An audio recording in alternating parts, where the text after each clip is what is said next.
अहम खबर ये भी है कि FATF की एक और शर्त पूरी कर दी गई। बैरून मुल्क से कीमती अशिया लाने पर नए कवानीन लागू हो गए हैं। अशिया में सोना, चांदी और कीमती पत्थर शामिल होंगे।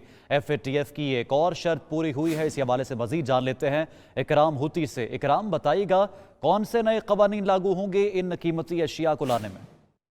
जी, ये एंटी स्मगलिंग के कवानीन लागू होंगे। सोना, चांदी और कीमती पत्थर जो बाहर से आएंगे, अगर वो एक खास मकदार से ज्यादा होंगे तो उनको पकड़ लिया जाएगा। 15 लाख से 30 लाख की अशिया जो हैं उन पर जुर्माना होगा और 2 साल कैद की सजा होगी।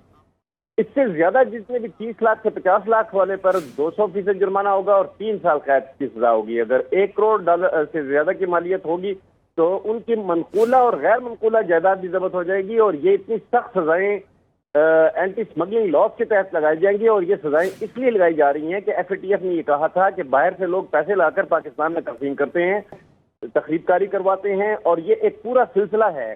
बाहर से बैंकिंग के जरिए पैसे उनको नहीं भेज रहे, बल्कि ना कैश में भेज रहे हैं, बल्कि ये हीरे जवाहरात और कीमती पत्थर, सोना चांदी के जरिए भेज रहे हैं।